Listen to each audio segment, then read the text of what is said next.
എല്ലാവർക്കും നമസ്കാരം. PTN അക്കാദമിയുടെ പുതിയൊരു വീഡിയോ ക്ലാസ്സിലേക്ക് സ്വാഗതം. ഇന്ന് നമ്മൾ CCK NSCC ക്യാമ്പസ് പ്രോഗ്രാമിലെ ലോജിസ്റ്റിക്സ് കോഴ്സിൻ്റെ സെക്കൻഡ് മൊഡ്യൂളിലെ പ്രീവിയസ് ക്വസ്റ്റ്യൻസിൻ്റെ മൂന്നാം പാർട്ടാണ് ഡിസ്കസ് ചെയ്യാൻ പോകുന്നത്. ആദ്യ രണ്ട് പാർട്ടുകൾ കണ്ടിട്ടില്ലാത്തവർ ആ രണ്ട് പാർട്ടുകൾ കണ്ടതിന് ശേഷം മാത്രം ഈ മൂന്നാമത്തെ പാർട്ട് കാണുക.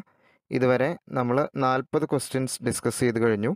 ആദ്യ പാർട്ടിൽ 20ഉം രണ്ടാമത്തെ പാർട്ടിൽ അടുത്ത 20ഉം അങ്ങനെ 40 ക്വസ്റ്റ്യൻസ് ഓൾറെഡി ഡിസ്കസ് ചെയ്ത് കഴിഞ്ഞു.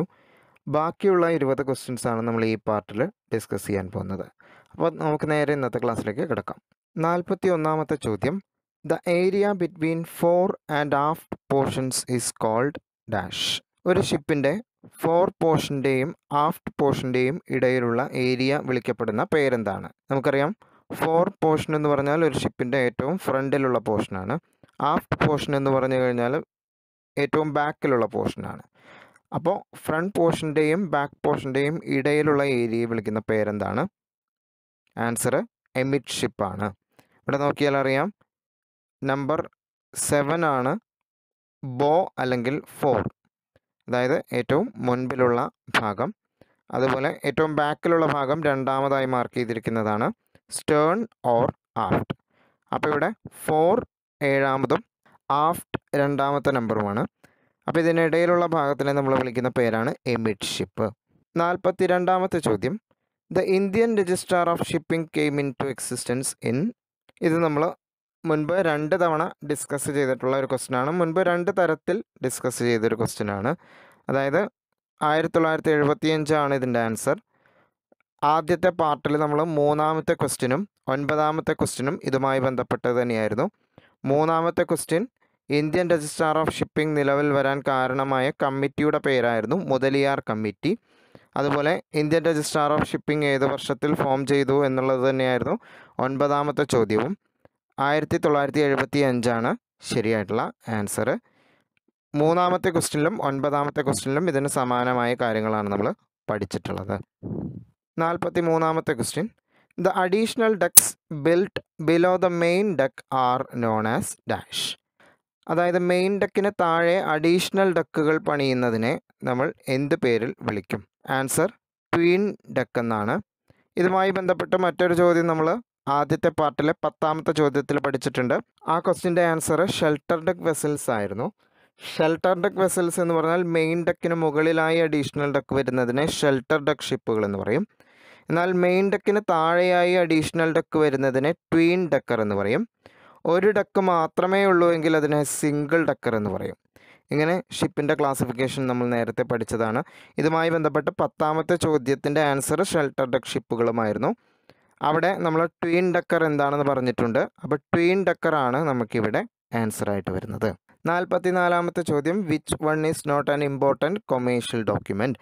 താഴെ പറയുന്നവയിൽ ഒരു കൊമേഴ്ഷ്യൽ ഡോക്യുമെൻ്റ് അല്ലാത്തത് ഏത് എന്നാണ് ചോദ്യം. ആൻസർ ഗ്യാരണ്ടി റെസിപ്റ്റ് ആണ്. ഷിപ്പിംഗ് ഡോക്യുമെൻറ്റുകളെ 2ആയി തരംതിരിച്ചിട്ടുണ്ട്, കൊമേഴ്ഷ്യൽ ഡോക്യുമെൻ്റ് എന്നും റെഗുലേറ്ററി ഡോക്യുമെൻ്റ് എന്നും. കൊമേഴ്ഷ്യൽ ഡോക്യുമെൻറ്റുകൾ എന്ന് പറഞ്ഞാൽ നിർബന്ധിതമായിട്ടുള്ളവയല്ല, വർഷങ്ങളായി അത് ഉപയോഗിച്ച് വരുന്നതിൻ്റെ ഭാഗമായിട്ട് ഉപയോഗിക്കുന്ന ഡോക്യുമെൻറ്റുകളാണ് കൊമേഴ്ഷ്യൽ ഡോക്യുമെൻറ്റുകൾ. എന്നാൽ റെഗുലേറ്ററി ഡോക്യുമെൻറ്റുകൾ എന്ന് പറഞ്ഞു കഴിഞ്ഞാൽ ഗവൺമെൻറ്റിൻ്റെ നിർദ്ദേശപ്രകാരം നിർബന്ധമായിട്ടും നമ്മൾ സമർപ്പിക്കേണ്ട രേഖകളാണ് റെഗുലേറ്ററി ഡോക്യുമെൻറ്റുകൾ എന്ന് പറയുന്നത്. അപ്പോൾ ഇതിൽ കൊമേഴ്ഷ്യൽ ഡോക്യുമെൻ്റ് അല്ലാത്തത് ഗ്യാരണ്ടി റെസിപ്റ്റ് ആണ്. കാരണം ഗ്യാരണ്ടി റെസിപ്റ്റ് ഒരു റെഗുലേറ്ററി ഡോക്യുമെൻ്റ് ആണ്, നിർബന്ധിത ഡോക്യുമെൻ്റ് ആണ്. റിസർവ് ബാങ്ക് ഓഫ് ഇന്ത്യയുടെ കയ്യിലേക്ക് നമ്മൾ സബ്മിറ്റ് ചെയ്യേണ്ട നിർബന്ധിത ഡോക്യുമെൻ്റ് ആണ് ഗ്യാരണ്ടി റെസിപ്റ്റ്. എങ്കിൽ മാത്രമേ ഒരു എക്സ്പോർട്ടർക്ക് 180 ദിവസത്തിനുള്ളിൽ പേയ്മെൻറ്റ് കിട്ടാൻ അർഹതയുള്ളൂ. 45ാമത്തെ ചോദ്യം, കോഗ്സ മീൻസ്. ഒരു ഔട്ട് ഓഫ് സിലബസ് ചോദ്യമാണ്. ഒരു ആക്ടിൻ്റെ പേരാണ് കൊടുത്തിരിക്കുന്നത്. കോഗ്സ എന്ന ഷോർട്ട് ഫോമിൽ അറിയപ്പെടുന്ന ആക്ട് ഏതാണ് എന്നാണ് ചോദ്യം. ശരിയായ ഉത്തരം carriage of goods by sea act എന്നാണ് കോഗ്സ എന്ന ആക്ടിൻ്റെ പൂർണ്ണരൂപം. 46ാമത്തെ ചോദ്യം, the term EGM refers to dash. EGM എന്ന ഷോർട്ട് ഫോമിൻ്റെ ഫുൾ ഫോം എന്താണ്? എക്സ്പോർട്ട് ഗുഡ്സ് മാനിഫെസ്റ്റോ എന്നാണ്. ഇത് കസ്റ്റംസ് ഫോർമാലിറ്റീസ് എന്ന് പറയുന്ന ഒരു ചാപ്റ്ററിലാണ് പഠിക്കുന്നത്. അതിൻ്റെ ഏറ്റവും അവസാനത്തെ സ്റ്റെപ്പായ എക്സ്പോർട്ട് ജനറൽ മാനിഫെസ്റ്റോ എന്ന് പറയുന്ന സ്റ്റെപ്പിനെ കുറിച്ച് നമ്മൾ പഠിക്കുന്നുണ്ട്. എക്സ്പോർട്ട് ജനറൽ മാനിഫെസ്റ്റോ എന്ന് പറഞ്ഞു കഴിഞ്ഞാൽ ഷിപ്പിംഗ് ഏജൻറ്റുമാർ നിർമ്മിക്കുന്ന ഒരു രേഖയാണ്. ഷിപ്പിംഗ് ബില്ലുകളെ അടിസ്ഥാനമാക്കി ഷിപ്പിംഗ് കഴിഞ്ഞതിന് ശേഷം 7 ദിവസത്തിനുള്ളിൽ ഇലക്ട്രോണിക് ഫോർമാറ്റിൽ കസ്റ്റംസ് ഡിപ്പാർട്ട്മെൻറ്റിന് സമർപ്പിക്കേണ്ട രേഖയാണ് എക്സ്പോർട്ട് ഗുഡ്സ് മാനിഫെസ്റ്റോ അല്ലെങ്കിൽ എക്സ്പോർട്ട് ജനറൽ മാനിഫെസ്റ്റ്. 47ാമത്തെ ചോദ്യം, bill of lading is issued by dash. ഇതും ഡോക്യുമെൻറ്റേഷൻ എന്ന് പറയുന്ന ചാപ്റ്ററിലാണ് പഠിച്ചിരിക്കുന്നത്. ബിൽ ഓഫ് ലേഡിംഗ് എന്ന് പറയുന്നത് ഒരു ഡോക്യുമെൻ്റ് ആണ്. ഈ ഡോക്യുമെൻ്റ് ഇഷ്യൂ ചെയ്യുന്നത് ആരാണ് എന്നാണ് ചോദ്യം. ഉത്തരം ഷിപ്പിംഗ് കമ്പനിയാണ്. ബിൽ ഓഫ് ലേഡിംഗ് എന്ന് പറയുന്ന ഡോക്യുമെൻറ്റിനെ കുറിച്ച് നമ്മൾ പഠിച്ചിട്ടുണ്ട്. Bill of lading is a document issued by shipping company or his agent acknowledging the receipt of cargo on board. ഒരു കാർഗോ ഷിപ്പിംഗ് കമ്പനി എക്സ്പോർട്ട് ചെയ്യാൻ വേണ്ടി തയ്യാറാക്കി വെച്ചു എന്ന് പറഞ്ഞുകൊണ്ട് കൊടുക്കുന്ന അക്നോളജ്മെൻ്റ് ആണ് ബിൽ ഓഫ് ലേഡിംഗ്. ലോഡിംഗ് ചെയ്യാനായിട്ട് റെഡിയാണ് എന്ന് പറഞ്ഞുകൊണ്ട് ക്യാപ്റ്റന് സമർപ്പിക്കുന്ന രേഖയാണ് ബിൽ ഓഫ് ലേഡിംഗ്. 48ാമത്തെ ചോദ്യം, the 2 main parts of the ship are dash. ഷിപ്പിൻ്റെ 2 പ്രധാനപ്പെട്ട പാർട്സ് ഏതൊക്കെയാണെന്നാണ് ചോദ്യം. ഉത്തരം ഹൾ ആൻഡ് മെഷീനറി എന്നാണ് ഉത്തരം. The 2 main parts to a ship are the hull and the machinery. Hull is the actual shell of the ship including superstructure and protects the ship from sea water entering the ship. ഷിപ്പിനുള്ളിലേക്ക് വെള്ളം കയറി ship നശിക്കാതിരിക്കുന്നതിന് സഹായിക്കുന്ന ഒരു പാർട്ടാണ് hull എന്ന് പറയുന്നത്. കൂടാതെ machinery includes engines to drive the ship and also other ancillary equipment.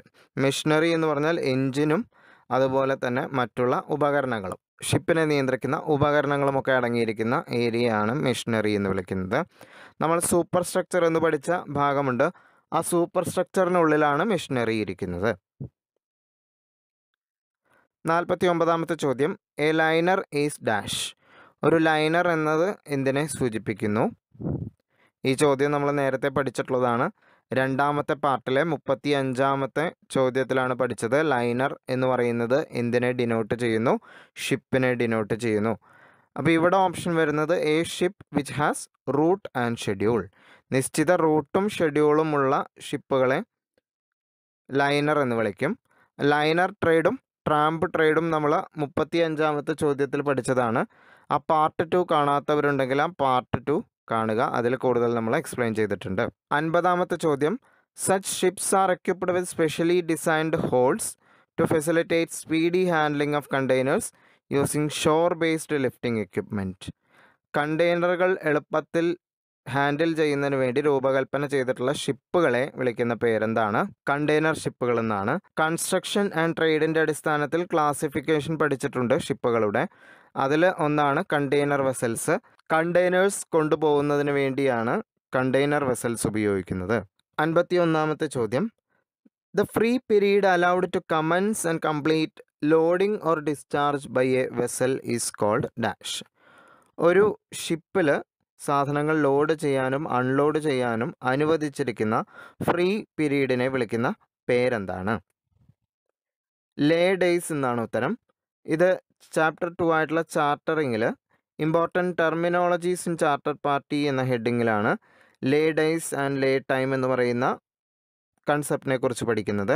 അവിടെ ലേ time അല്ലെങ്കിൽ ലേ ഡേയ്സിനെ ഡിഫൈൻ ചെയ്തിരിക്കുന്നു. ഒരു ചരക്ക് ലോഡിംഗ് അല്ലെങ്കിൽ അൺലോഡിംഗ് ചെയ്യുന്നതിന് വേണ്ടി അനുവദിക്കപ്പെട്ടിട്ടുള്ള സമയമാണ്, ഫ്രീ പീരീഡാണ് ലേ ഡേയ്സ്. ലേ ഡേയ്സിനുള്ളിലാണ് നമ്മളിത് ചെയ്യുന്നതെങ്കിൽ നമുക്ക് ഫൈനോ കാര്യങ്ങളോ ഒന്നും വരുന്നില്ല. ലേ ഡേയ്സ് കടന്നു കഴിഞ്ഞാൽ നമുക്ക് ഫൈനും മറ്റുള്ള കാര്യങ്ങളൊക്കെ വരുന്നുണ്ട്. ആ ഫൈൻ ഇല്ലാതെ നിങ്ങൾക്ക് കയറ്റുമതി ഇറക്കുമതി ചെയ്യാൻ സാധിക്കുന്ന പീരീഡിനെ വിളിക്കുന്ന പേര് ലേ ഡേയ്സ് എന്നാണ്. 52ാമത്തെ ചോദ്യം, how many major ports are available in India. ഇന്ത്യയിൽ എത്ര മേജർ പോർട്ടുകൾ ഉണ്ടെന്നാണ് ചോദ്യം. ഉത്തരം 13 ചാപ്റ്റർ 3 ആയിട്ടുള്ള പോർട്ട് ഓപ്പറേഷൻസിലാണ് നമ്മൾ ഇതിനെക്കുറിച്ച് പഠിക്കുന്നത്. അവിടെ നമ്മൾ പറയുന്നുണ്ട് ഇന്ത്യ ഹാസ് 13 മേജർ പോർട്ട്സ്. അതിൽ 12 എണ്ണം ഗവൺമെൻറ്റിൻ്റെ ഓണർഷിപ്പിലുള്ളതും 1 എണ്ണം പ്രൈവറ്റ് ഓണർഷിപ്പിലുള്ളതും ആണ്. ഇത് കൂടാതെ 200ഓളം നോൺ മേജർ പോർട്ടുകളെ കുറിച്ച് പഠിക്കുന്നുണ്ട്. അപ്പോൾ മേജർ പോർട്ടുകളുടെ എണ്ണം 13. 53ാമത്തെ ചോദ്യം, import duty is collected by which agency of the central government. Central ഗവൺമെൻറ്റിൻ്റെ ഏത് ഏജൻസിയാണ് ഇമ്പോർട്ട് ഡ്യൂട്ടി കളക്ട് ചെയ്യുന്നത്? ഇറക്കുമതി തീരുവ കളക്ട് ചെയ്യുന്ന, ഇറക്കുമതി ടാക്സ് കളക്ട് ചെയ്യുന്ന ഏജൻസി ഏതാണ്? ഉത്തരം കസ്റ്റംസ് ഡിപ്പാർട്ട്മെൻ്റ് ആണ്. കസ്റ്റംസ് ഡിപ്പാർട്ട്മെൻ്റ് ആണ് ഇമ്പോർട്ട് ഡ്യൂട്ടി കളക്ട് ചെയ്യുന്നത്.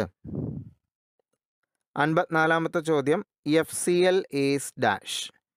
FCL എന്നതിൻ്റെ ഫുൾ ഫോം എന്താണെന്നാണ് ചോദ്യം. ഫുൾ കണ്ടെയ്നർ ലോഡ് എന്നാണ് ആൻസർ. ഇതേ ചോദ്യം തന്നെ രണ്ടാമത്തെ പാർട്ടിലെ 34-ാമത്തെ ചോദ്യത്തിൽ പഠിച്ചിട്ടുണ്ട്. അവിടെ ഫുൾ കണ്ടെയ്നർ ലോഡ് എന്താണ്, ലെസ് ദാൻ കണ്ടെയ്നർ ലോഡ് എന്താണ് എന്നൊക്കെ പഠിച്ചിട്ടുണ്ട്. ലെസ് ദാൻ കണ്ടെയ്നർ ലോഡിനെ ഫുൾ കണ്ടെയ്നർ ലോഡാക്കി മാറ്റുന്ന പ്രോസസ്സിനെ കൺസോളിഡേഷൻ എന്നും, ഫുൾ കണ്ടെയ്നർ ലോഡിനെ ലെസ് ദാൻ കണ്ടെയ്നർ ലോഡാക്കി മാറ്റുന്ന പ്രോസസ്സിനെ ഡീകൺസോളിഡേഷൻ എന്നും നമ്മളവിടെ പഠിച്ചിട്ടുണ്ട്. 55-ാമത്തെ ചോദ്യം, find out the odd one. കൂട്ടത്തിൽപ്പെടാത്തത് ഏതാണ് എന്ന് കണ്ടുപിടിക്കുക. ഉത്തരം മെയ്ഡ്സ് റെസിപ്റ്റ് ആണ്. മെയ്ഡ്സ് റെസിപ്റ്റ് ആണ് കൂട്ടത്തിൽപ്പെടാത്തത്. കൊമേഴ്ഷ്യൽ ഡോക്യുമെൻറ്റുകൾ രണ്ടായി തരംതിരിച്ചിട്ടുണ്ട്, പ്രിൻസിപ്പാൾ ഡോക്യുമെൻറ്റുകളും ഓക്സിലിയറി ഡോക്യുമെൻറ്റുകളും. അതിൽ ആദ്യത്തെ 3 പ്രിൻസിപ്പാൾ ഡോക്യുമെൻറ്റിൽ ഉൾപ്പെടുന്നതാണ്. കൊമേഴ്ഷ്യൽ ഇൻവോയ്സും പാക്കിംഗ് ലിസ്റ്റും സർട്ടിഫിക്കറ്റ് ഓഫ് ഒറിജിൻ എല്ലാം പ്രിൻസിപ്പാൾ ഡോക്യുമെൻറ്റ്സിൽ ഉൾപ്പെടുന്നതാണ്. മെയ്ഡ്സ് റെസിപ്റ്റ് മാത്രം ഓക്സിലറി ഡോക്യുമെൻറ്റ്സിൽ ഉൾപ്പെടുന്നതാണ്. അതുകൊണ്ട് കൂട്ടത്തിൽപ്പെടാത്തത് മെയ്ഡ്സ് റെസിപ്റ്റ് ആണ്. 56-ാമത്തെ ചോദ്യം, the colour of the duty free shipping bill is dash. Duty free shipping ബില്ലിൻ്റെ കളർ എന്താണെന്നാണ് ചോദ്യം. ഉത്തരം വൈറ്റ് ആണ്. ഡ്യൂട്ടി ഫ്രീ ഷിപ്പിംഗ് ബില്ലിൻ്റെ നിറം വൈറ്റ് ആണ്. വെള്ള നിറത്തിലുള്ള പേപ്പറിലായിരിക്കും duty free shipping bill print ചെയ്തിട്ടുണ്ടാവുക.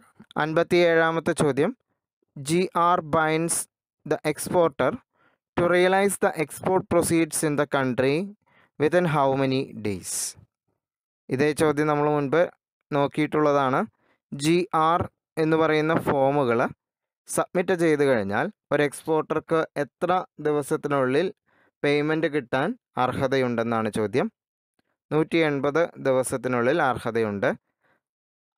രണ്ടാമത്തെ പാർട്ടിലെ 26-ാമത്തെ ചോദ്യമാണ് നമ്മൾ GR ഫോം, ഗ്യാരണ്ടി റെസിപ്റ്റ് ഫോമുകളെ കുറിച്ച് പഠിച്ചത്. അതൊരു റെഗുലേറ്ററി ഡോക്യുമെൻ്റ് ആണ്. 26-ാമത്തെ ചോദ്യത്തിൽ നമ്മളതിൻ്റെ ഡീറ്റെയിൽസ് പറഞ്ഞിട്ടുണ്ട്. രണ്ടാമത്തെ പാർട്ട് വീഡിയോസ് കാണാത്തവരുണ്ടെങ്കിൽ ആ പാർട്ട് കണ്ടിട്ട് വരിക. 58-ാമത്തെ ചോദ്യം, pre shipment finance is also called dash. Pre shipment ഫിനാൻസിനെ മറ്റൊരു പേര് കൂടി വിളിക്കും, അതെന്താണെന്നാണ് ചോദ്യം. ഉത്തരം പാക്കിംഗ് ക്രെഡിറ്റ് എന്നാണ്. പ്രീ ഷിപ്മെൻറ്റ് ഫിനാൻസിനെ പാക്കിംഗ് ക്രെഡിറ്റ് എന്നും വിളിക്കുന്നു. 59-ാമത്തെ ചോദ്യം, importer exporter code is issued in India by dash. Importer exporter code issue ചെയ്യുന്നത് ആരാണ്? ഇതേ ചോദ്യം നമ്മൾ മറ്റൊരു തരത്തിൽ പഠിച്ചിട്ടുണ്ട്. DGFT ആണ് യഥാർത്ഥ ആൻസർ വരുന്നത്. മുൻപ് നമ്മൾ ഒരുപാട് തവണ ഈ ക്വസ്റ്റ്യൻ റിപ്പീറ്റ് ചെയ്തിട്ടുള്ളതാണ്. മുൻ വീഡിയോസ് കാണാത്തവരുണ്ടെങ്കിൽ അതിൽ കണ്ടാൽ ഡീറ്റെയിൽസ് കിട്ടുന്നതായിരിക്കും. 60-ാമത്തെ ചോദ്യം, an exporter may comfortably opt up to the incoterm with the exporter. ഇതിൻ്റെ ആൻസർ FOB ആണ്. അതായത് ചോദ്യത്തിൻ്റെ അർത്ഥം ഇതാണ്, ഏതൊരു ഇൻകോട്ട് ടേമാണ് എക്സ്പോർട്ടർക്ക് യാതൊരു ബാധ്യതയുമില്ലാത്ത ഇൻകോട്ട് ടേം എന്നാണ് ചോദ്യം. ആൻസർ FOB ആണ്, ഫ്രീ ഓൺ ബോർഡ്. ഇത് നമ്മൾ എക്സ്പോർട്ട് ഡോക്യുമെൻറ്റേഷൻ്റെ 7-ാമത്തെ ചാപ്റ്ററായ ഇൻകോട്ട് ടേംസിലാണ് പഠിക്കുന്നത്. ഇൻകോട്ട് ടേംസ് എന്ന് പറഞ്ഞു കഴിഞ്ഞാൽ ഇൻ്റർനാഷണൽ കൊമേഴ്ഷ്യൽ ടേംസ് ആണ്. അന്താരാഷ്ട്ര കച്ചവടത്തിൽ നമ്മൾ ഉപയോഗിക്കുന്ന ചുരുക്കപ്പേരുകളാണ് ഇൻകോട്ട് ടേംസ് എന്നറിയപ്പെടുന്നത്. ഇൻ്റർനാഷണൽ ചേംബർ ഓഫ് കോമേഴ്സ് ആണ് ഇൻകോട്ട് ടേംസ് പബ്ലിഷ് ചെയ്യുന്നത്. 1936 ആദ്യമായി ഇൻകോട്ട് ടേംസ് പബ്ലിഷ് ചെയ്തത്.